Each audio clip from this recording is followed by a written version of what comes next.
Good morning. Good morning. I guess we've about hit saturation on this presentation. The first time I did it back in 2006, I brought 80 copies of the presentation handout and ran out. So this time I think we'll have enough. I'm going to try and focus more on the construction than the theory. Is there anyone, well, who hasn't seen this presentation? Oh, okay, good. Let's try it the other way. Who has seen it? Okay. Okay. All right. The flutes that I make are known as Native American flutes, or the ones that I make primarily. It's actually a flute that didn't exist prior to about 1850. So the construction is an adaptation of a European organ pipe. The true old Native American flutes are much simpler. The Anasazis built some, nothing more than a piece of pipe. This is representative of a simple piece of Schedule 80 plumbing pipe. It has an edge on the top, and you can shape this edge in a variety of ways to make it easier to play. The original Anasazi flutes that were recovered from the caves had a simple rounded end with no features. If you've ever blown across a Coke bottle to get a sound, you have some idea of how it works. I don't know if I can get a sound on this one. It's pretty well rounded. No, not well. The problem with this type of construction is that it's difficult to play. It takes a lot of teaching your lip. Once you do, you have an instrument that's capable of 2.5 to close to 3 octaves.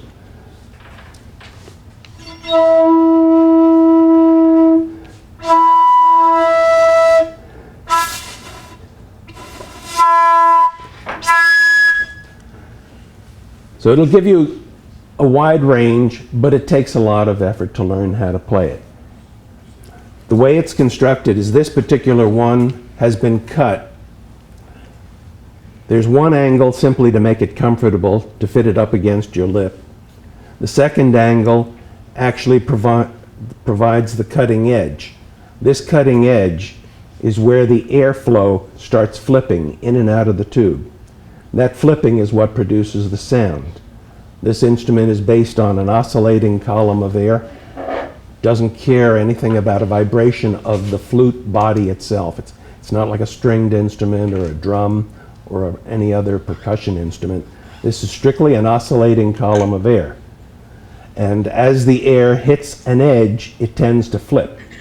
So what we're trying to do is provide an edge that encourages that flipping.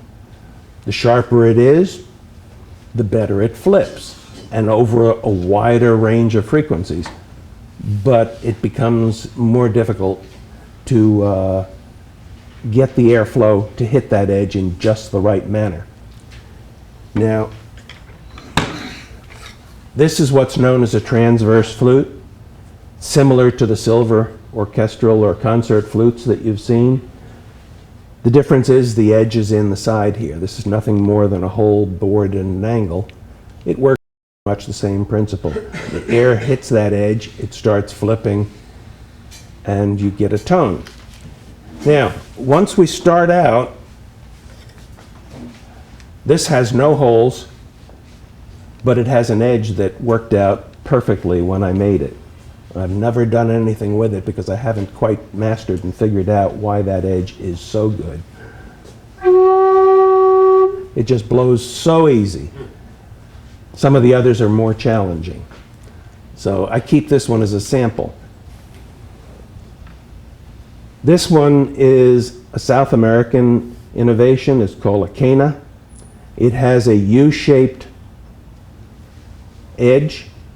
And what that does is it makes it a whole lot easier for you to establish the right distance from the edge when you're blowing. It also is capable of a wider range of frequencies. Now, if I close the end of this tube, I'll change the frequency by a factor of 2.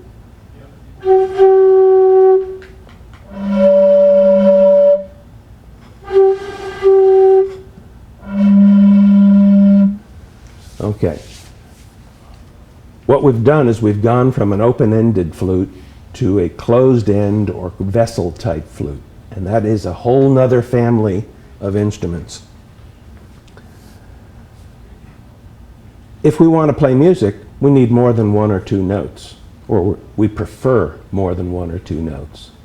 So the way we're going to achieve a variety of notes is we fool this thing into thinking it's a different size. The length determines the note it's going to produce. For instance, these two are similar except for their length. So if I close all the holes,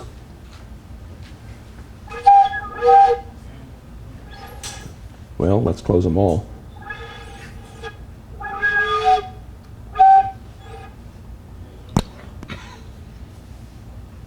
Losing the feeling in my fingertips. It's hard to make sure I'm on the holes.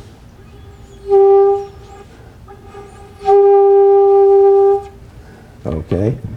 Now this one being longer will play a lower note.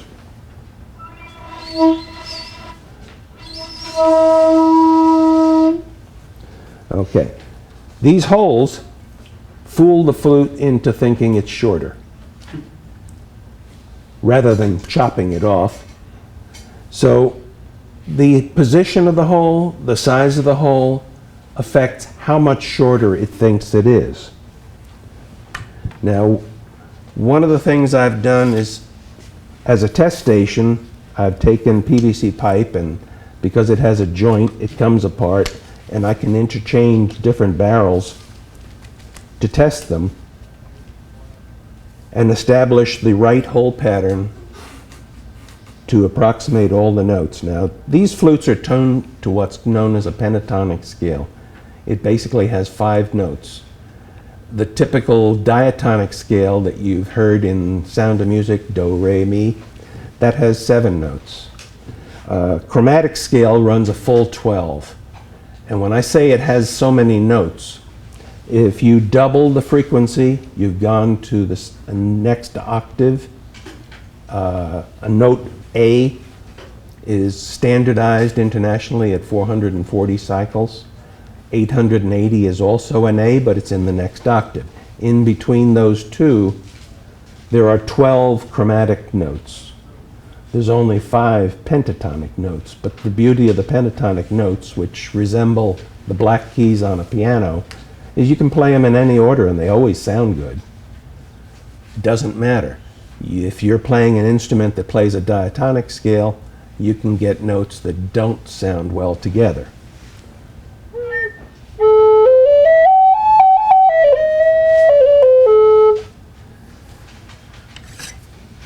If I change the barrel to a shorter barrel, I've changed the key of the instrument. Are the holes the same on both of them? It's No. just shorter. How do you determine where those holes go? You have a scale? I mean, Well, there's a number of ways of doing it. One is there's a computer program I have that will help. Let me see if I can turn these. You can see that these holes are closer together on the shorter barrel.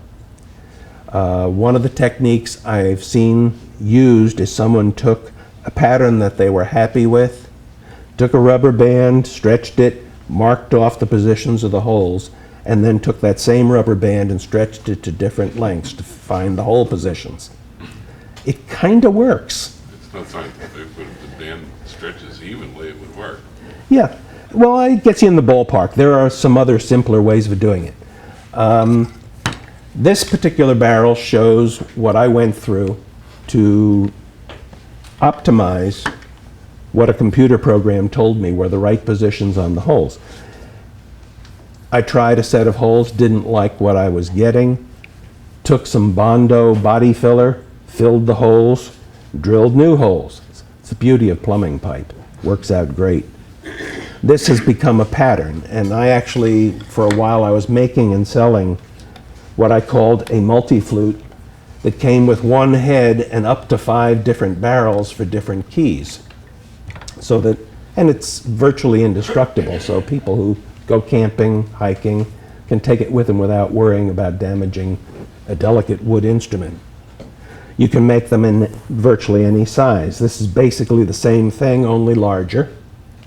So it has a lower note. The problem is, as they get bigger, the holes get further apart. And you hit a limit on how far your fingers can reach. That's why most concert instruments have key work, so that you can put the hole where the hole needs to be acoustically and still operate it with normal human hands. This one's at about the limit. I can reach the holes, but most of my customers can't, so I don't make it.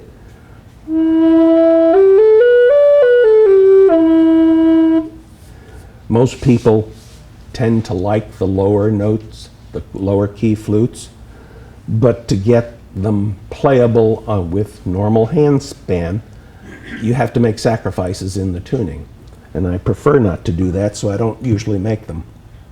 Anyway, these are a collection of Native American style flutes that I've made.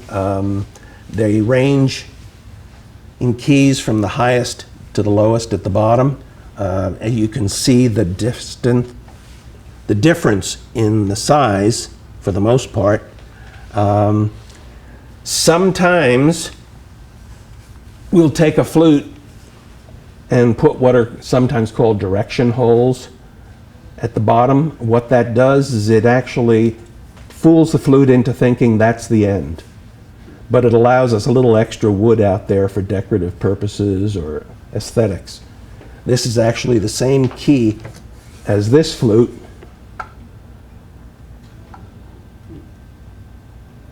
They play the same. The hole patterns are identical. The difference is this was made a little bit longer so that I had room to put some decoration on there. How would you make one of those big ones with the holes far apart for somebody that has small, shorter fingers? We'd either have to sacrifice tuning, or I would encourage them to pick a higher flute.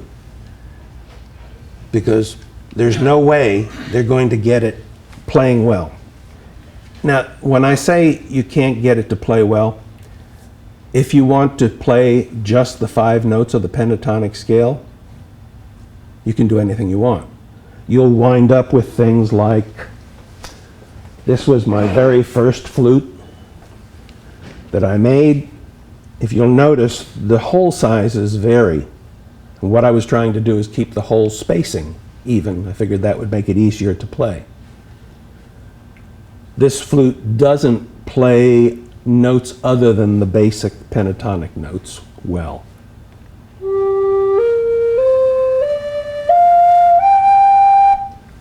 Each of those notes was tuned, so they're fine. But if you want to play a full chromatic set of notes like you would need for European music, this flute just can't do it because the hole positions and sizes are wrong. Which flute would do it? Most of these will. Most of them.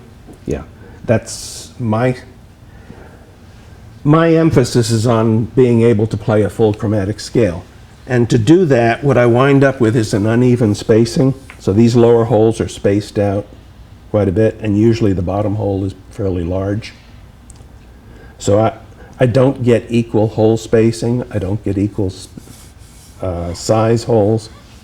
But my goal is that it will play a variety of music because I like European sounds.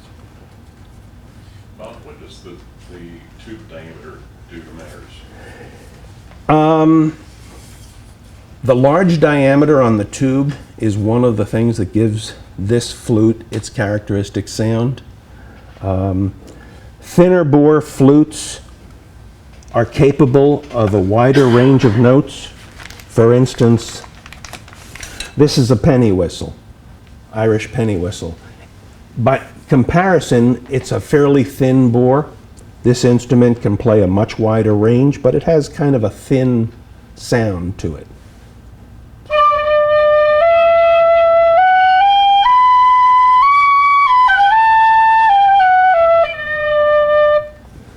as opposed to something like this.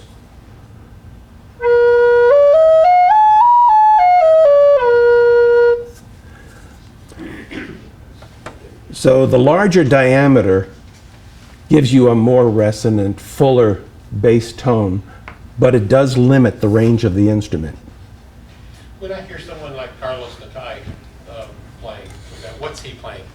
Are you familiar with him? He's got. Yeah, I know it. He's playing one of these type of instruments, and he's typically going to be playing to a pentatonic scale.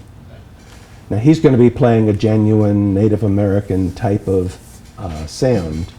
Native meaning pre-18.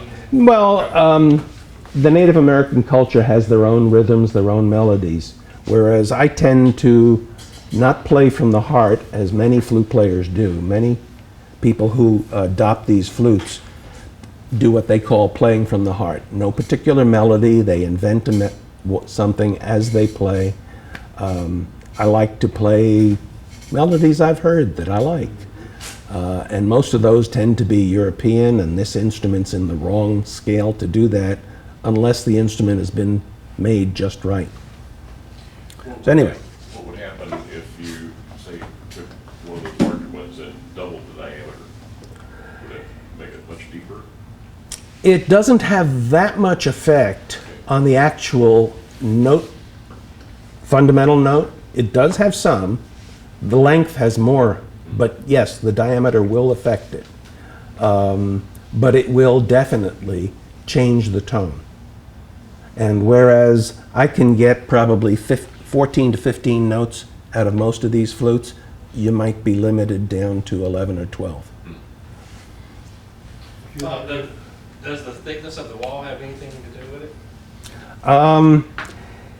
Not to the tone so much, but this cutting edge, well, let me talk a little bit about the edge types.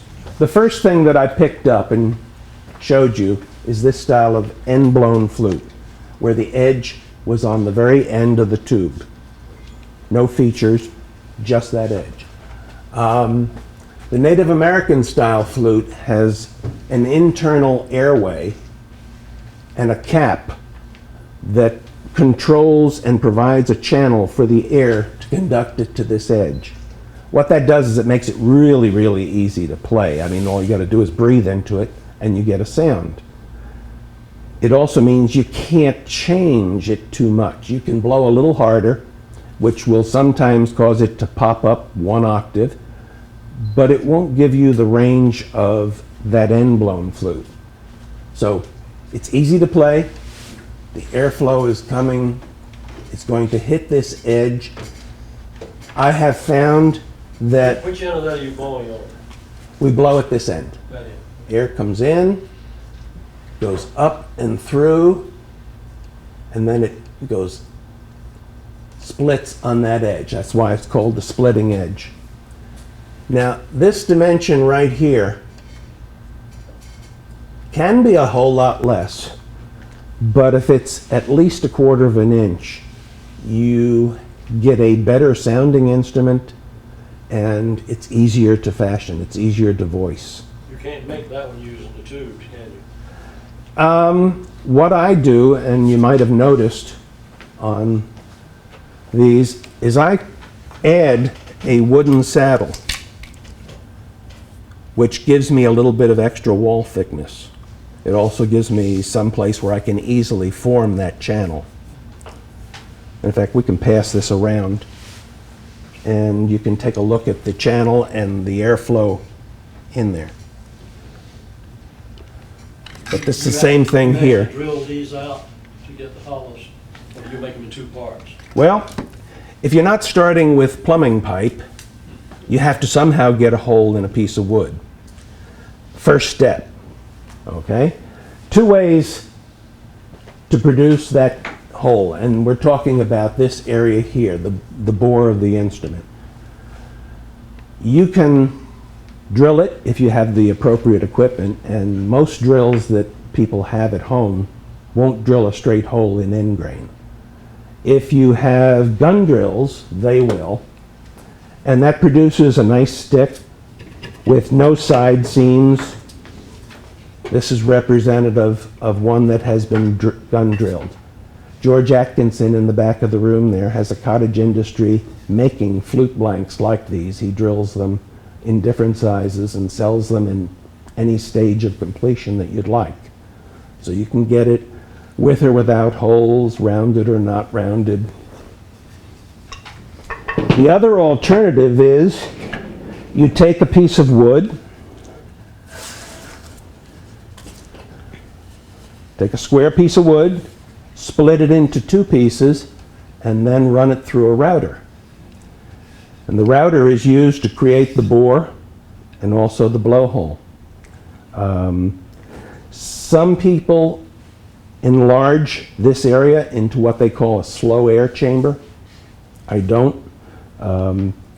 George doesn't. But there are people who create a large cavity to help settle the air that you're blowing before it passes through and goes to the edge. I think it slows down the responsiveness of the flute, so I don't do it. But one of the advantages of a split bore, in addition to the fact you don't need a gun drill, is that you have easy access to the inside and the outside of the flute. So forming this edge, which is crucial, it's the key to achieving a flute that'll play, becomes much simpler on a split bore instrument. You could round the end of that and not round the rest of it. You could play it if it's square, couldn't you? You could have a square bore. Now, I've said a round bore, and I have a whole bunch of round nose router bits that I used to cut them. But the fact is, this could be a square bore. You could take 4 little thin 1/4-inch pieces of wood, glue them together, make a square.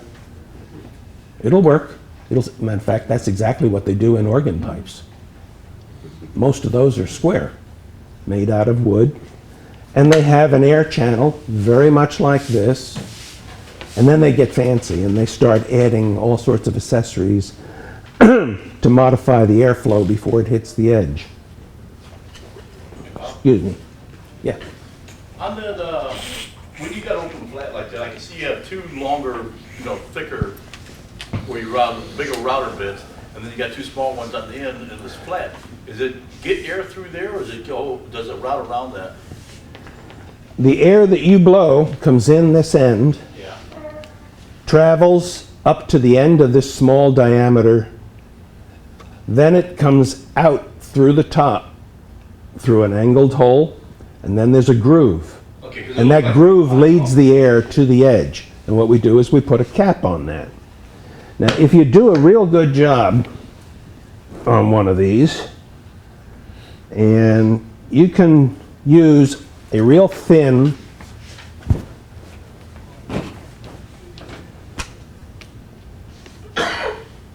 this cap is nothing more than a credit card I'm putting on top here.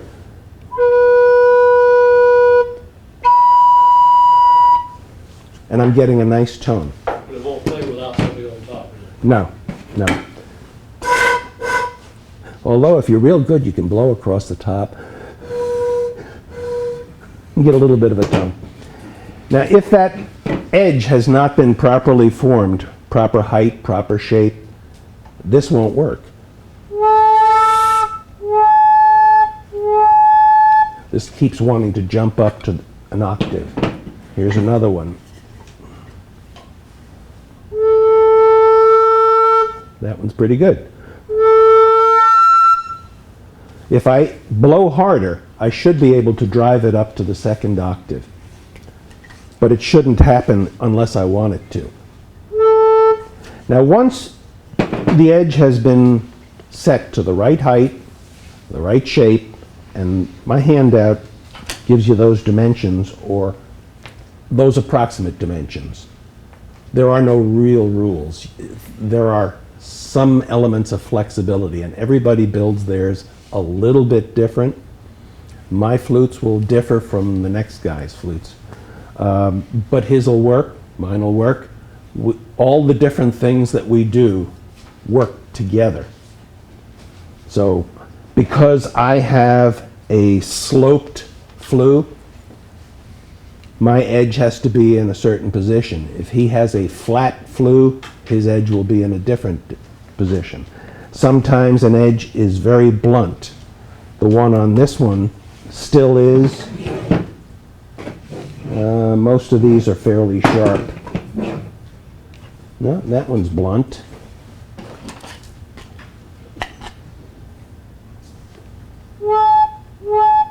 And that's the one that insists on overblowing.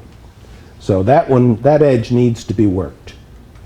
Would a square hole do anything? Even if you could compensate, say for a half-inch round hole, you could make a 1/4-inch square hole. Would a square hole do anything? Would it make any noise, any sound, instead of a round hole?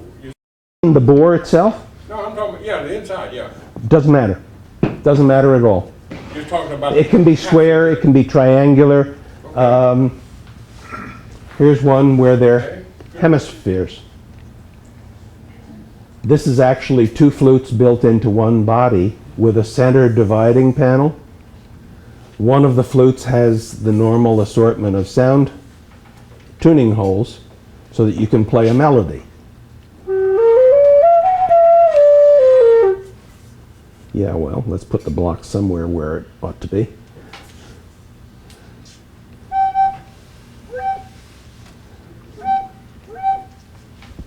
Okay, what am I leaking on? Any shape you wish. I mean, they don't have to all be round. They can be oval as well. There is a lot of flexibility. Now, the second bore on this instrument plays 2 notes. If I blow harder, it'll pop up. It seemed like the only factor involved here would be the, when they put to it, they call it the CFM, the amount of air that can be moved as opposed to a lot of air. I mean, if you have a hole like that, you're gonna have a hard time blowing it, but if you have a hole like that, you can blow it. And so it's the volume of air, the volume of space, I guess, is a determining factor. I'll get into some specifics on that. But, yeah. What is on the inside of this? I don't remember Some for kind of wax putty stuff? Oh, okay. That's good. That is, Your skin doesn't like that. is it dark gray? More of a goldish yellow. Oh, that might be a piece of wood or cork. That may be a cork. This one like some kind of a wax. Somebody in my house drinks wine, so I save corks and occasionally use them on these PVC instruments. They typically are not the right size, but you can trim them down. The other thing you can use, particularly if you're doing plumbing pipe experimentation, save you a whole lot of time and effort, is you buy some duct seal. This stuff is available in the electrical department at the big box stores. It's a stiff plastic putty that will withstand moisture. It's used for sealing holes coming into your house for electrical wiring.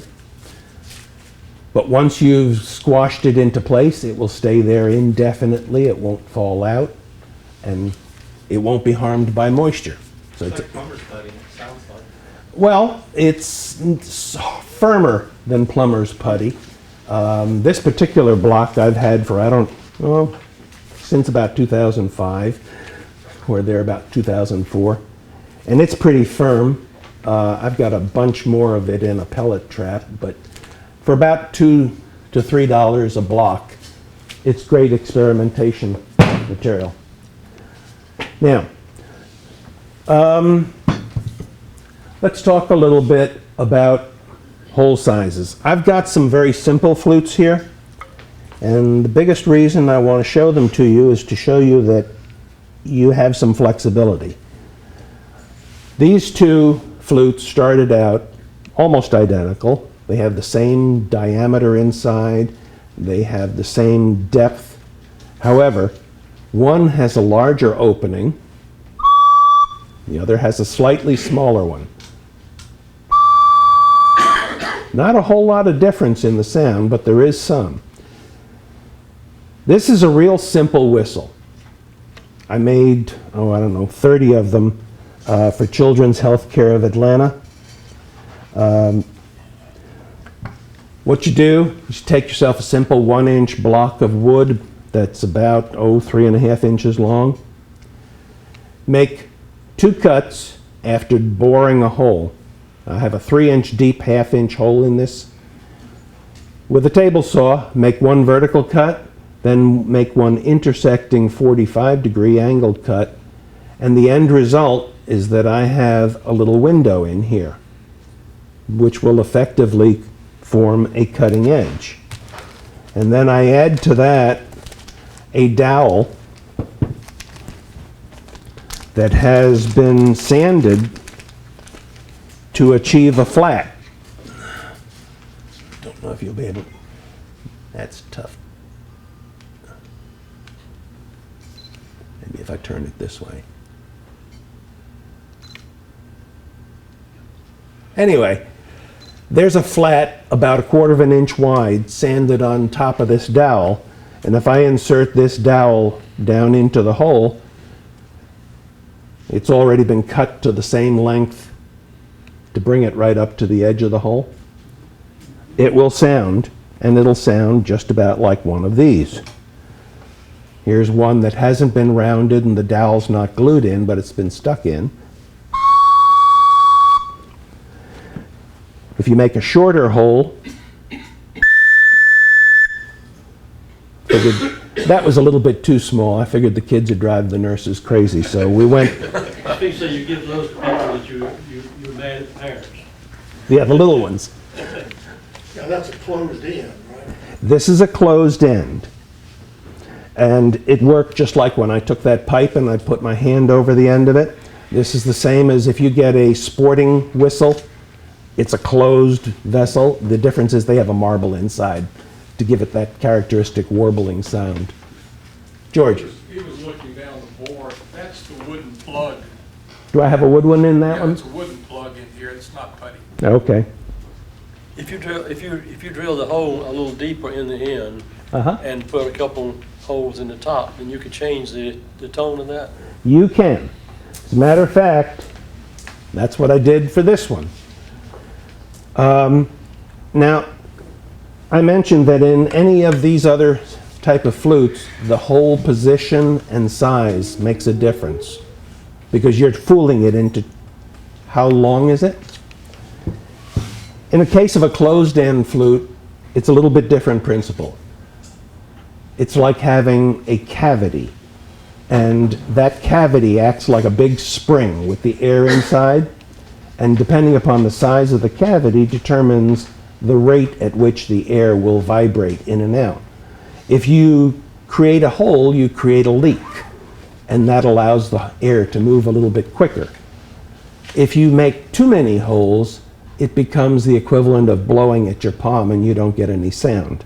So that limits what these instruments are capable of. But this one has 5 holes, and it's a little tough to hold on to, but it's basically the same thing as one of those.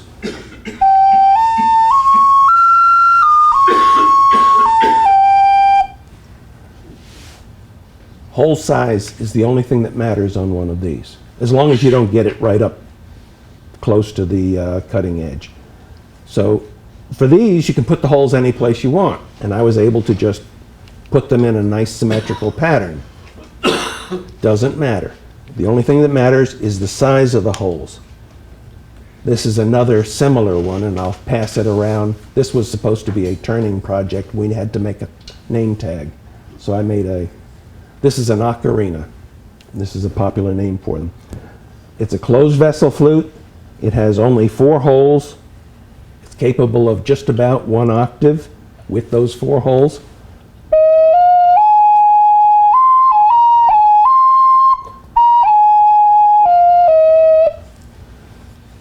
We'll pass that around. And you can see that the holes vary in size. Each one is about double the area of the hole before it, so you can establish a pattern and you can get a full 12 notes out of that. Okay. I mentioned that these whistles are fairly flexible.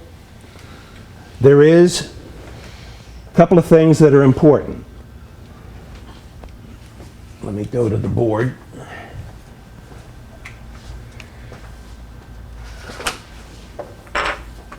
When you cut these two cuts, which remove wood, you wind up with a little window that looks like this. The important thing is the distance from this beginning to the end of this window needs to be between about 3/16 and 1/4 of an inch. That works out well for a flute blown by a normal human person. If you get it too big, it gets to require more air. It tends to have a different sound. It's a more breathy sound. If you get it too short, it'll be real quiet and muted and you can't blow hard. The width, you don't have much control over when you're building one with this technique. You may have to resort to something like I did on this little ocarina, where I added a couple of pieces of wood to narrow the window. Why did I do that? Because I was putting these holes in, and if I allowed this window to be too large, it was already pitching the instrument up too high, and I ran out of the ability to add holes. So, enough to know this distance should be between 3/16 to 1/4 inch. And as I said, this was about a 3-inch hole by about a 1/2 inch.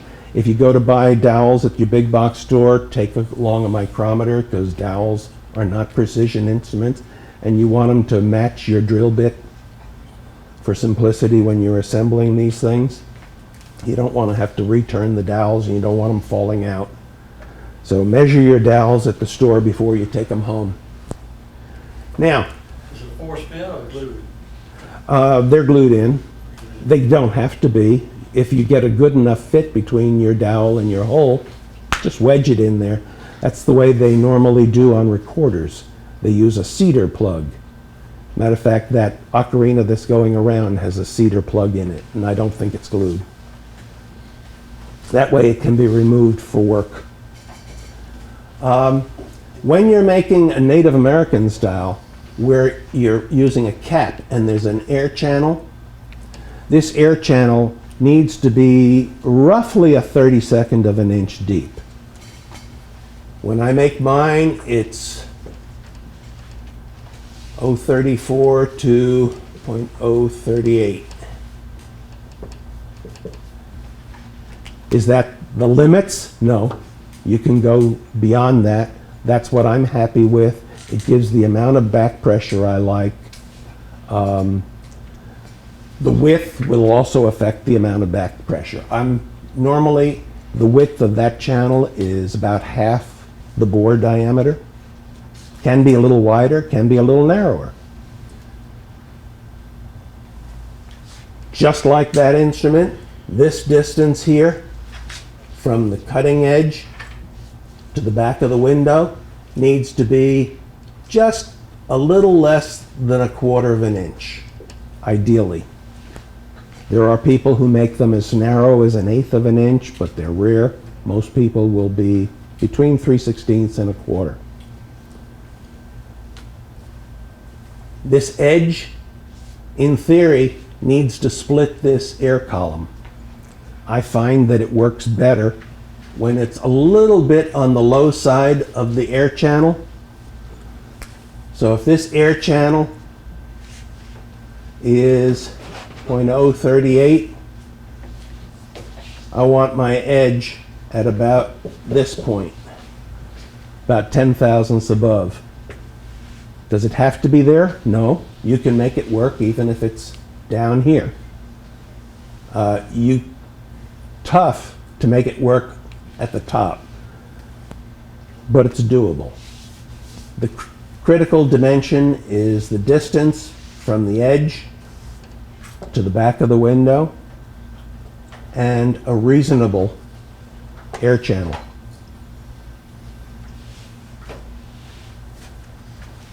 None of this matters a whole lot. The important thing is keep it as smooth as possible. You don't want a lot of little fuzzies hanging out there disturbing the airflow. And you preferably don't want any sharp angles and bends. If you're having trouble with one of these and you're trying to build it, sometimes just a slight chamfer on this edge right here will make a huge difference. Likewise, a slight chamfer on the block above it will smooth the airflow because air tends to wrap around a sharp corner. The other thing you can do is I normally have an assortment of different shaped blocks that I use. They have different angles on the faces.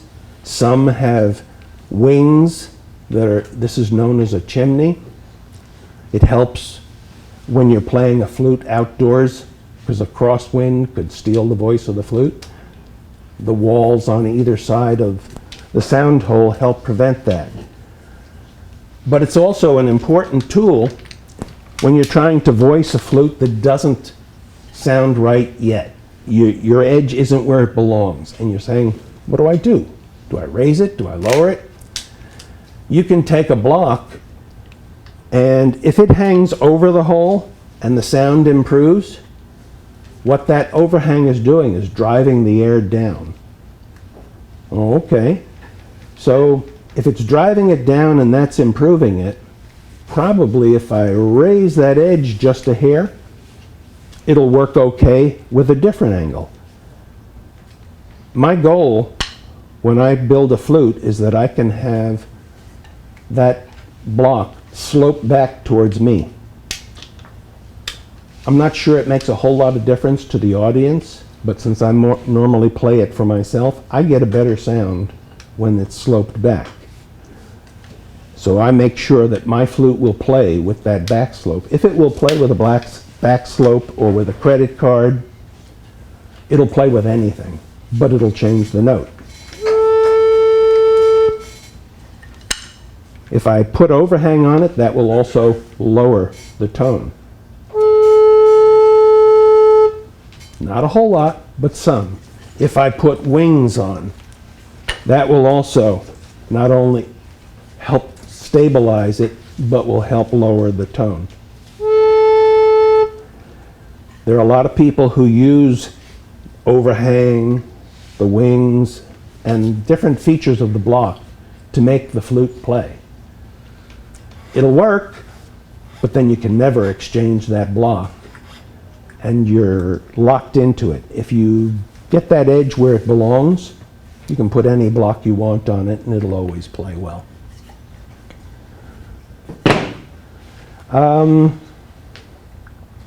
I had mentioned direction holes for tuning. This is a closed end flute. The end was left solid intentionally for carving. So there are 4 holes around the base which effectively terminate the flute, and it thinks it's a flute just about that long. So that was the goal.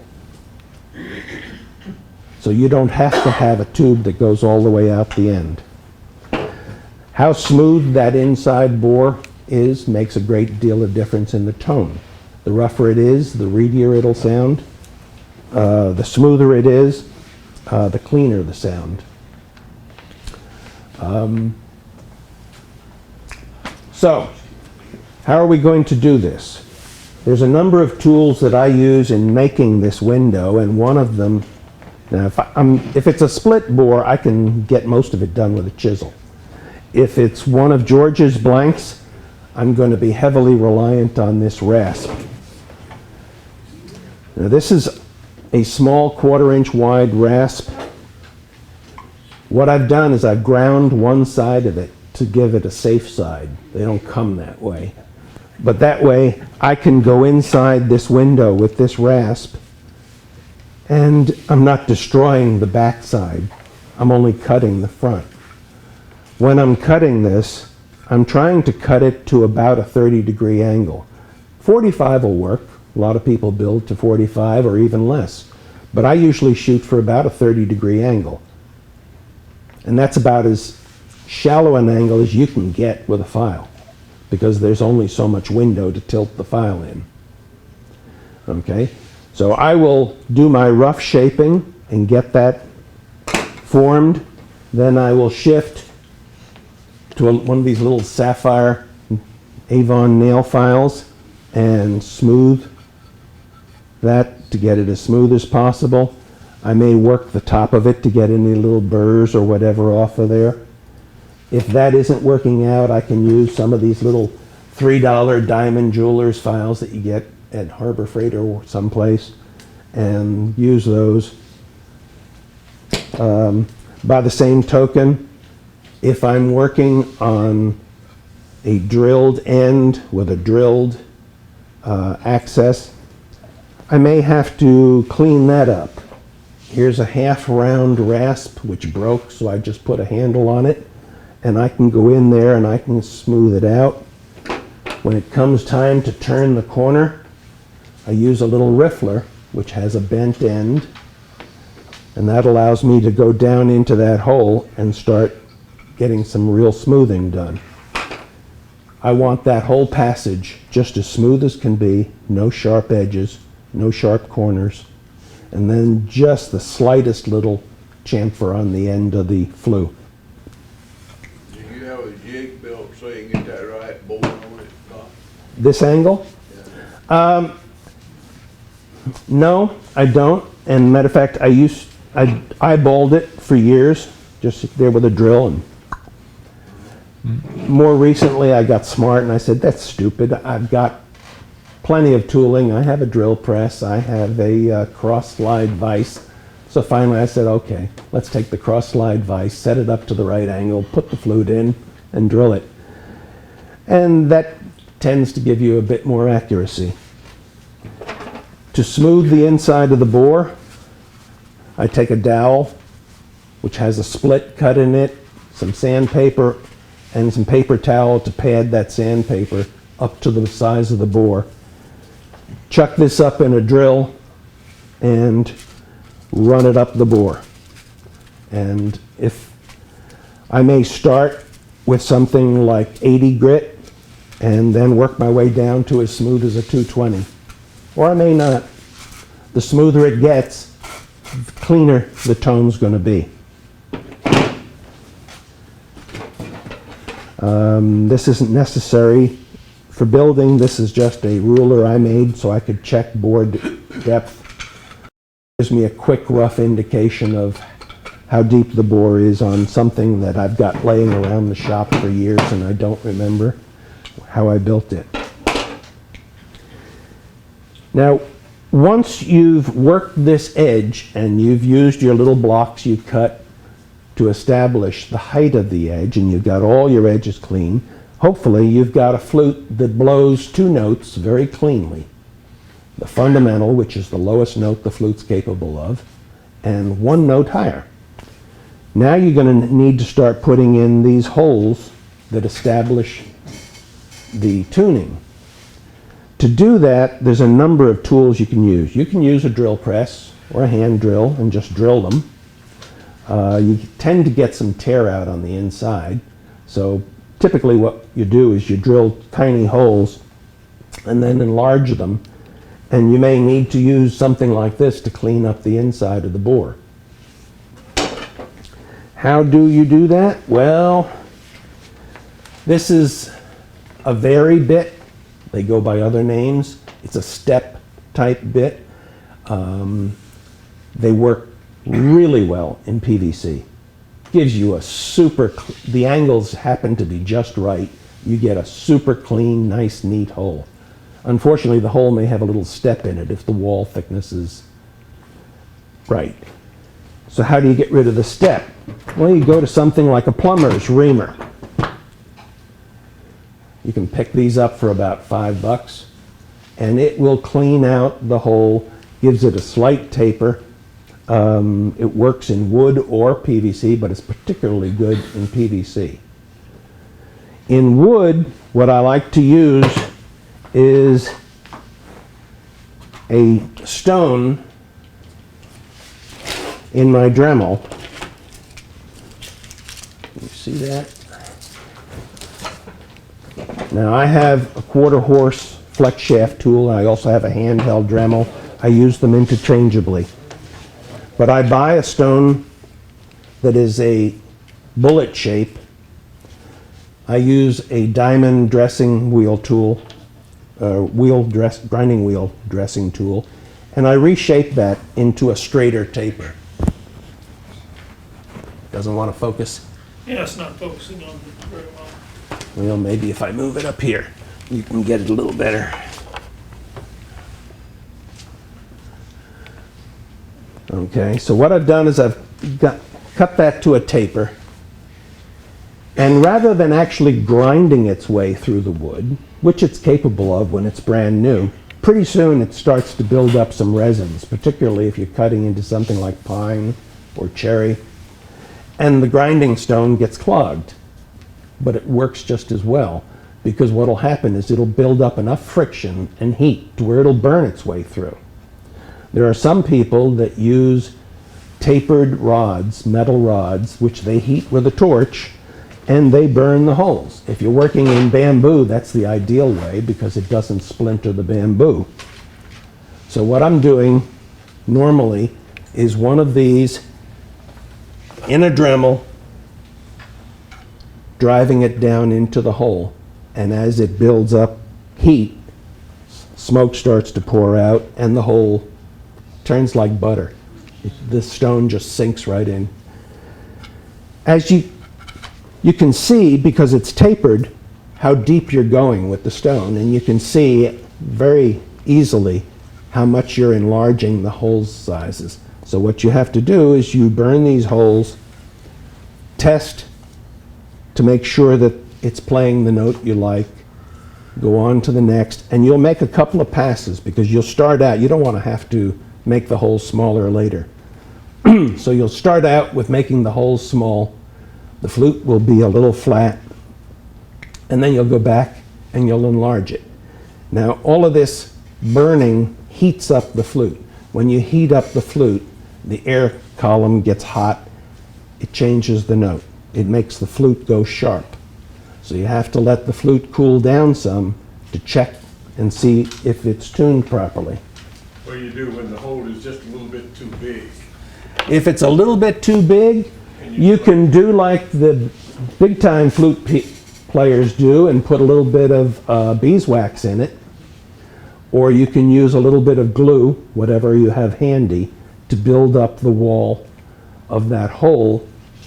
And since diameter and position make a big difference, if you're trying to shrink the hole, don't fill in the bottom of the hole towards the foot of the flute. Fill in at the top, because that essentially moves the hole down the barrel. At the same time, it's decreasing the diameter. So that will help you recover if you got a little bit too carried away. I used to recommend this tuner. It used to be you could get this for about $17 or $19 depending upon where you looked. It's a great little chromatic tuner. It works on all kinds of instruments.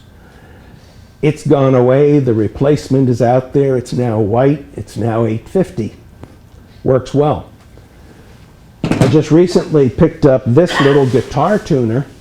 It's actually a chromatic tuner, but it's also $8.50 on Amazon.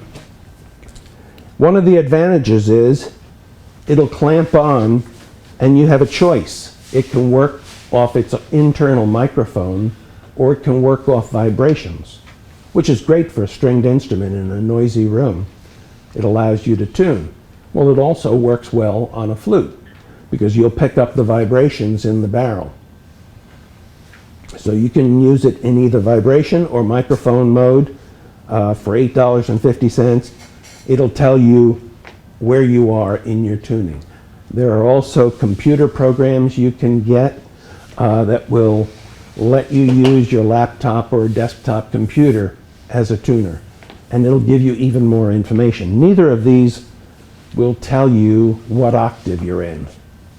Doesn't matter a whole lot because they're so far apart. And it won't allow you to analyze the sound patterns. But that's a whole another level. You can, in my handout, there is a reference to where you can get a computer tuner, which is excellent, and I do use it. The other tool I recommend highly is a digital micrometer. It is just indispensable, particularly in getting the depth of this flue where you need it. I check the measurements of mine at the front and at the back, and because I do slope mine, I'll go to as much as 45 thousandths in the back and only about 34 at the front. And that slope focuses the air. I'm squeezing it between the cap or the block and the floor of this flue, and it accelerates the air. So with less energy, I get a better focus stream. How do I make a comment? You mentioned level, and I don't think anybody threw this out. Maybe you guys know or not. Bob has won multiple national competitions with these, and actually some consecutive years, if I remember correctly. Well, 2 years apart, I took first prize. This flute in the front is the 2011 winner. The flute festival that I go to, or used to go to down in Florida, had a theme every year. And for the 2011, the theme was the manatee. So the flute had to, in some way, shape, or form, show a manatee. I also won in 2009 with a panther flute, which was auctioned off. My son won the year before that with his dragonfly with a 3-foot wingspan. So as a result, my little dragonfly didn't. But that was kind of a kick because that was his third flute that he had made. So I took credit for being a good teacher. So, this is the Native American style flute with its more complex mechanism. This is a simple whistle, which you can turn into an ocarina. Matter of fact, I passed around one ocarina, and I thought I had brought another. I don't see it, so maybe I didn't. Ocarinas, closed vessel flutes, can be any shape you want. I mentioned that the holes can be any place you want.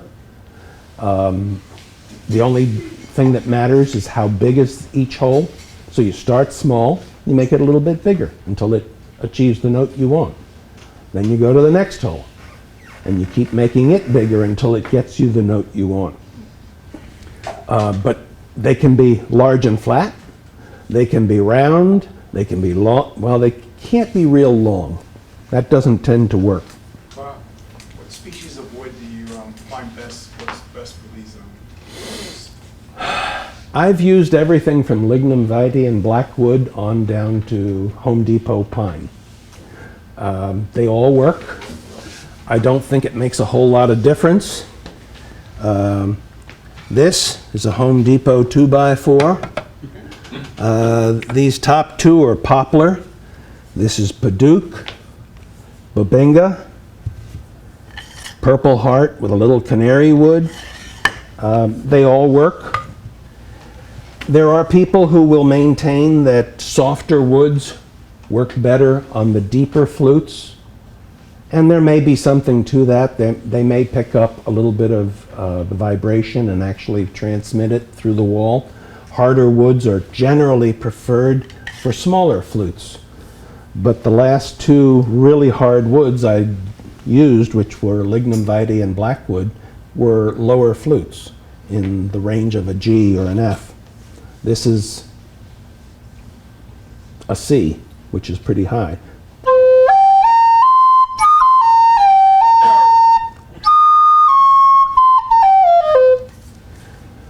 So, doesn't make a whole lot of difference.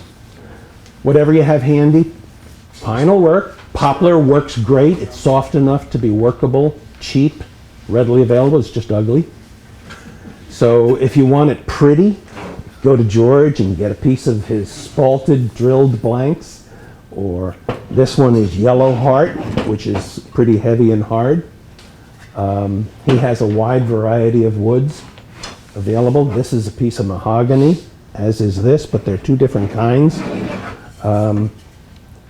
Actually, this one may be Spanish cedar, and this one I think is sapele, but I'm not sure.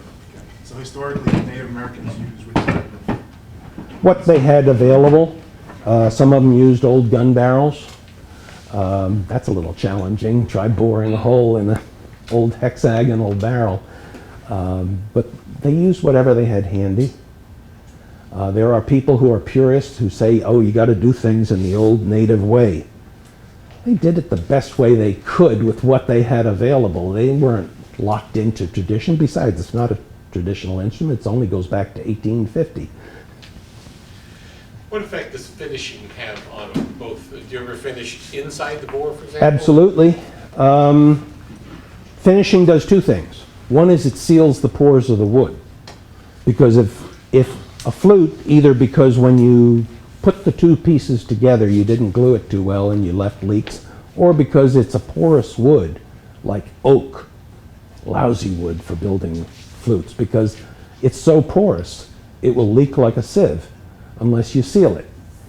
So you have to seal those leaks or you'll have a horrible time trying to voice it.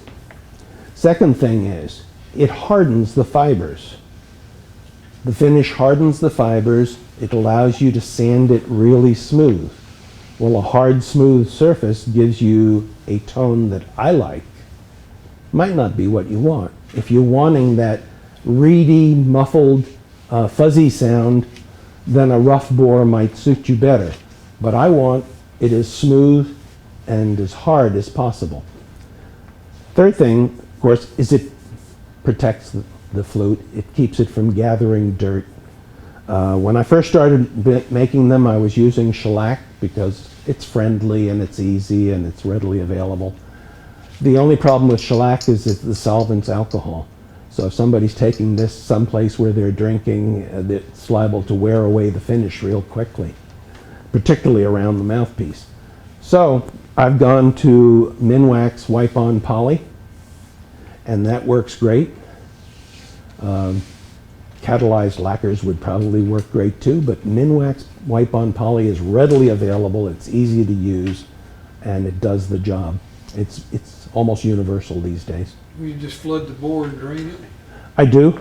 I use masking tape to seal up the holes. I pour in the Minwax, mix it up, pour out the excess, and I may do a second treatment after the next day. And I do both ends. Now, technically, the bore, it doesn't matter. You could leave it unfinished, and if you like the sound, it won't care because very little air ever goes in there. So you don't have to worry about moisture collection. On the other hand, the top end of the flute, you're blowing into it. You're blowing warm, moist air. The flute's probably colder than you are. You're going to get a lot of condensation, and it's important that that be sealed to prevent rotting, fungus growth, and whatever. The other problem that you can run into is if you're blowing a real moist stream of air and the flute is cold, it will do what's called wetting out, and that's when you start building up droplets of moisture in the flue. A narrow flue accentuates that.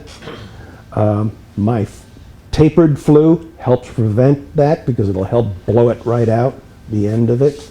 There are people who have resorted to using pipestone to line the flue, hoping that it would absorb it. You'll occasionally see a Native American performer performing, and they'll pause and start shaking the flute to shake out the moisture before they continue. Or before an outdoor performance, you'll see them walking around with it under their arm, and what they're doing is they're warming it so that it doesn't have such a condensation problem. So, finish is important. Sealing the top end is real important. As I say, it serves multiple functions. In addition to protecting the wood, it helps smooth the airflow surface. Yes? Putting the finish on before you drill the holes? Generally, yes. And I will go back and finish the holes sometimes just for looks after I've finished. And occasionally, I have gone back and I have actually run tape over the holes, filled the bore again, put another layer of finish in there. Is it critical? Probably not. You can manage without it. There are people who actually use oil finishes, like True Oil gun stock finish. They will dip these. They will hang them up to drip and dry. Dip them. Whatever floats your boat. I don't care for an oil type finish. It's too soft. So you find that finish doesn't affect the size of the hole by any significant degree? Not significantly, no. Because you're not allowing, particularly with a wipe on, you're not allowing a whole lot to accumulate and dry there. You'll wipe off any excess. Whereas if you were dipping it, if it came out and you didn't wipe it down after you dipped it, you could have accumulation in the holes, and yeah, that might affect it some. Rob? Yeah, when you're talking about the original ones that you were talking about, short of getting a gun barrel, I don't know how they would cut those in half or make them the length, but how did they cut the center hole out on that? Did they have a type of drill bit or something, or did they split it like what you were showing us? Well, I've heard a variety of things, and there are things you can do, like there are woods like willows that have a real soft pith that you can abrade and wear out of there. I don't know for sure how they did it. Heat is one of the ways people do it. If you have metal available, sure, you can heat up a rod and jam it down there. Matter of fact, that's a way that you can do bamboo, which has partitions. And if your bamboo doesn't have a long enough gap between partitions, you'll have to break through them. So you can use a heated poker. Yeah. You could easily, based on what they had back then, if they were making obsidian or chert type arrowheads, those things will cut like crazy. They could drill with one of those. Did they? I don't know. But they could. Yes, they did. Okay. Yeah, I'm just curious what kind of tools they would have back then, as far as the gun barrel, to actually cut a gun barrel in half, to use, instead of using something this long. By that time, you're using metal tools that the white man brought. Yeah. But, and hey, this instrument was in that period anyway. So, like I say, I'm sure some of those little portable organs, foot pedal organs that went out with the pioneers, formed the basis for this instrument. Yeah. Because, as I mentioned, the original Native Americans were doing something closer to this. The Anasazis did an end-blown flute, because that was the technology they had. And they could do it with something like river cane, and just punch out the dividing holes, bore some holes, and they're off and running. How long does it usually take you to make it? How much did you set yourself? It depends. Generally, I'm running somewhere between 8 and 10 hours on a flute I care about, but sometimes you get lucky. The only hard part, or the only critical part, is this edge and this window. So sometimes you get in there and you're stroking away with a file and that thing just nails it. It's perfect. Wow. You're happy and you move on. You've saved yourself a whole lot of time. Other times you may fight with it. And then finally you realize, son of a gun, this wood's leaking. I should have sealed it better. So it varies. Getting a basic flute completed isn't that big a deal. Once you've got the window and the cutting edge done, you will want something fancier than one of these for a block, or maybe not. So if you want to start making fancy blocks, something like that Panther takes a little while to carve. Other decorations can add time. This has been laminated, and the way this was done is there's actually a tenon on this end cap that runs through the two rings and into the bore. So that's a little bit more complex and requires a lathe to do that. Probably could get away with simply butting these end grain, because it's a fairly small hole and a fairly large piece, and it would probably work out just fine.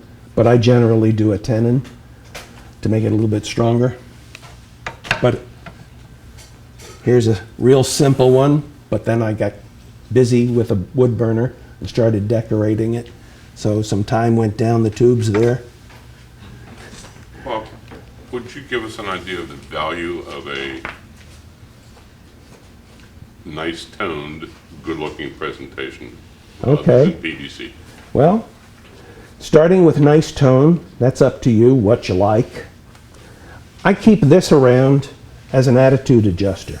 I picked this up at a festival somewhere, and I think I paid, $1.50 for it. It was in a large trunk filled with ones just like it. And somebody in South America or India or somewhere made this thing, probably sold it originally for $0.25 or less, and it works. It's not great, but it works.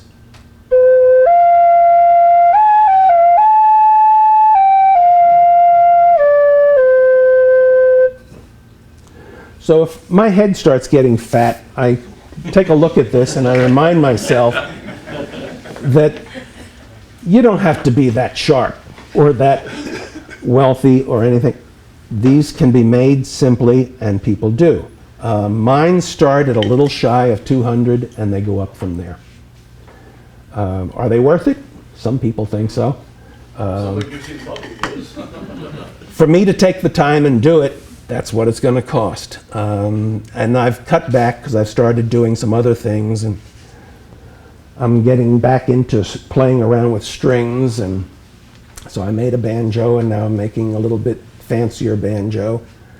So the last guy that wanted one of my flutes, he wanted it custom made, and it was $330 with a little bear instead of a panther on the block. But you can get them cheaper. There are lots of them out there, anywhere from $80 on up. And some of them are good, some of them aren't. You can get some real crap. You can spend a lot of money and get some real crap. But the problem is that when you're brand new, you don't know how to recognize good, and you don't know what good value is. So the best thing is find someone who knows what they're doing and ask them to help you. Well, the Kitty wrote a lot more than that, didn't it, at auction? Yeah, the Panther flute sold for $1,000 in auction, but that was an auction to benefit a fellow that had cancer. And that was, I'm sure the fact that it was a benefit auction drove the price up, but that was the 2009 first prize winner, and that brought $1,000. I assume there are some good websites available for. They're in the handout, and why don't I start these going around.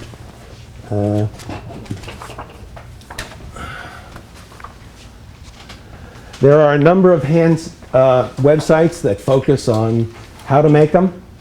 There are some that focus on how to play them. A lot of good information available out there. There's an Atlanta Flute Circle that meets just inside the perimeter off 85 once a month. And this is summertime, so we'll be going up to Red Top Mountain on Alatoona for the next meeting in this month. There's also a flute circle that meets in Gainesville, and another one that meets out on the west side of town. So there are a number of people around who gather because they like the instrument and they want to get together and play them.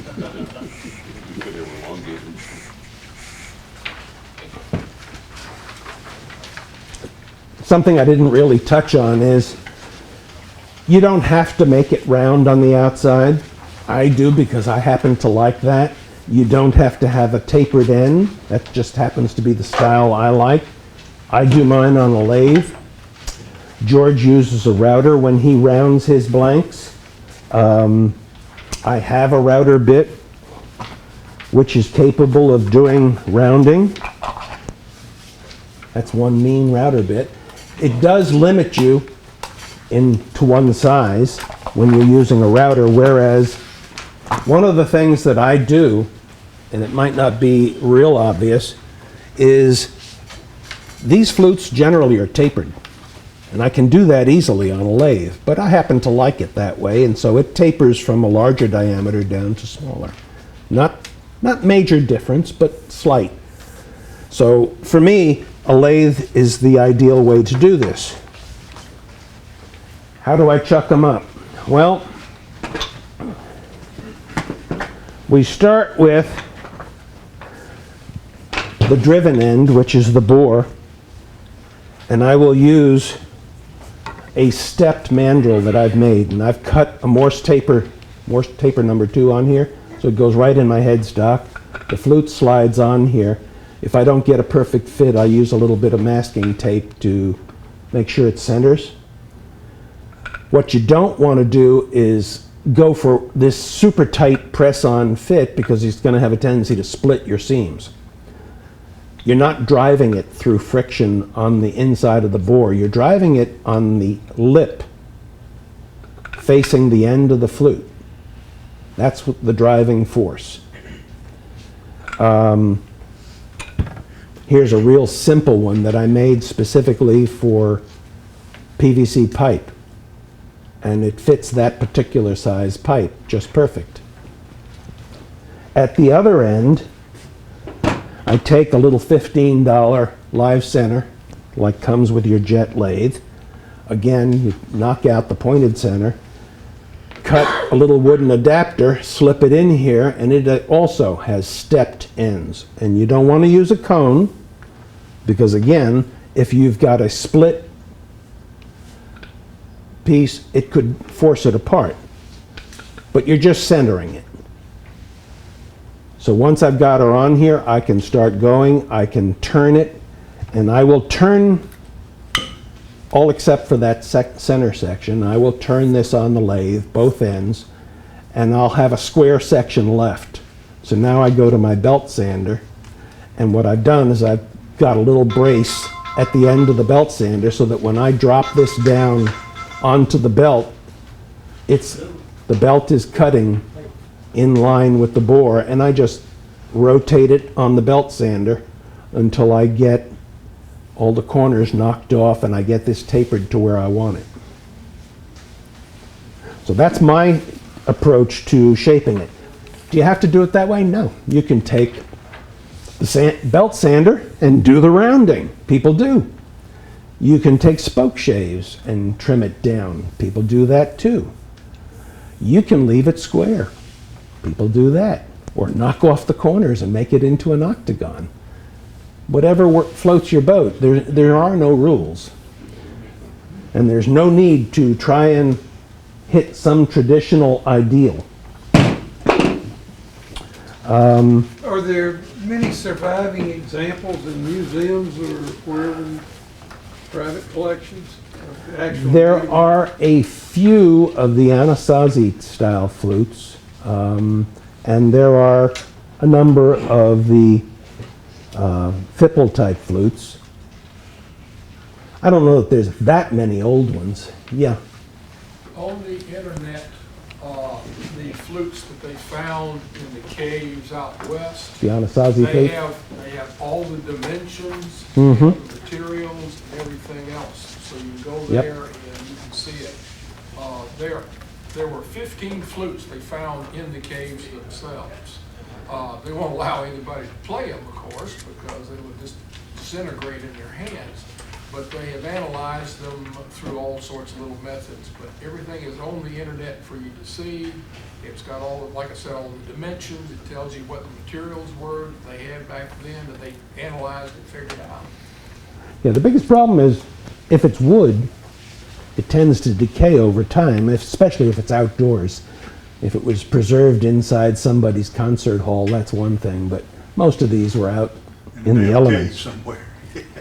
Now, towards the end of that handout, there is a chart in there of the different keys and the notes that make up each scale.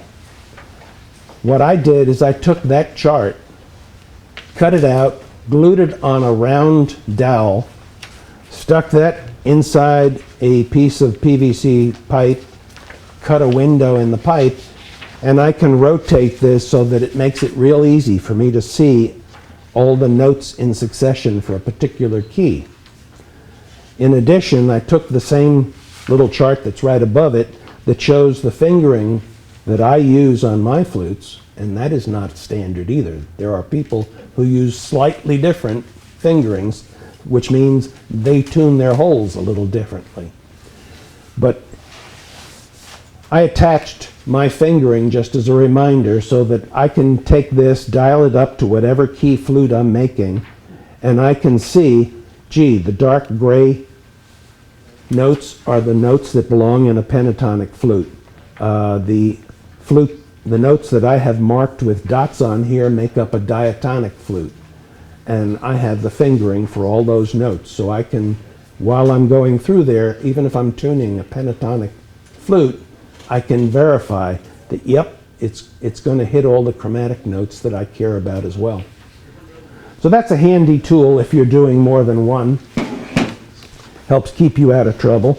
If you're making more than one, you can do things like make yourself a little ruler that allows you to measure up the pipe. This just has a little hook on the end, and if I've calculated where the holes can be, now I can put them where they belong. Just make marks on my tube. Or if I get even further along when I'm doing these things, I made a template with a variety of holes for the different keys. So I just take this guy, put it on there, and then I take my center punch, spring-loaded center punch, and for the key that I'm going to be making, I just punch right through these 1/8" holes, and I'm ready to take it over to the drill press. And once I get over to the drill press, you need a V-block, so you can set it up there and drill nice, neat, straight holes in it. So those are tools that are handy to... By the way, there are 2 glues that are in common usage to make these flutes. Gorilla Glue is my favorite. Used properly, it's the most superior. However, it has disadvantages. One is that it foams, which means it can make a real mess. Here's a blank that has been done with polyurethane, and you can see some squeeze out. Well, that squeeze out occurs inside the bore too. So while it's curing, before it's hard, you need to wipe that out because it's a bitch to sand out. So when this gets glued up with polyurethane, I have to run something similar to that sanding stick with just paper towels up and down the bore to wipe it clean of all that squeeze out. That foam that forms when polyurethane cures has no structural strength at all. It's useless. So a polyurethane joint is only good if it's kept under heavy pressure. It absolutely has to be heavy pressure. It has to be a good fitting joint. It does not gap fill. The next option is Titebond 3, and it's becoming real popular amongst a lot of flute players. It's not nearly so messy. It doesn't stain your hands. It cleans up easily. The only disadvantage I can find to it is it gives you a slightly darker glue line. It gives up a little bit in heat and moisture resistance, but not enough to where you'd really care, I think. But if you're working in a blonde wood, you don't want a dark glue line. So you might want to stick with a polyurethane. If you're in a darker wood, who cares? And you can go fine with Titebond 3. This might be submerged in water. Can Titebond 2 work just as well? No. No. It's not going to be submerged, but when you're playing this, as I said, there's a lot of condensation taking place up in the top end of the flute. So that's the area that really matters. So even though you can protect it with sealers and polyurethane, that won't help it? Well, the other thing is, suppose you leave it in the car. Gets to 180 in the car. The Titebond 2 is a heat-sensitive thermosetting type glue. It will let go when it gets warm enough. So again, I had a friend who built flutes who was an aerospace test engineer. So he did his own testing complete with boiling joints and testing them for strength. And he established that the polyurethane was in fact the most heat resistant and the most water resistant of the glues out there, used properly. There were some published tests not too long ago that rated Type Bond 3 above polyurethane. And the issue is, you can only use polyurethane under certain circumstances. If you're just going to try and do a friction bond and set it down on the table, it won't work. Because as soon as it starts foaming, your joint opens up and you've lost all your strength. If you have gaps and bumps in your joint, it won't work because it doesn't fill gaps. What about epoxy? Epoxy would work great. It's just expensive. CA is too brittle. Yeah. So you want to avoid CA generally. Epoxy would work fine other than cost. So if you're only doing one and you have epoxy on hand, you want to use it, why not? Matter of fact, there are some people who make a point of lining the upper chamber of their flute with epoxy, regardless of what glue they're gluing it together with.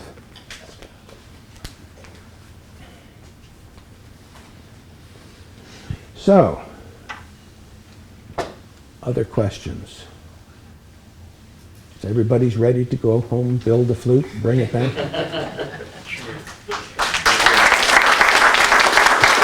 Thank you for coming.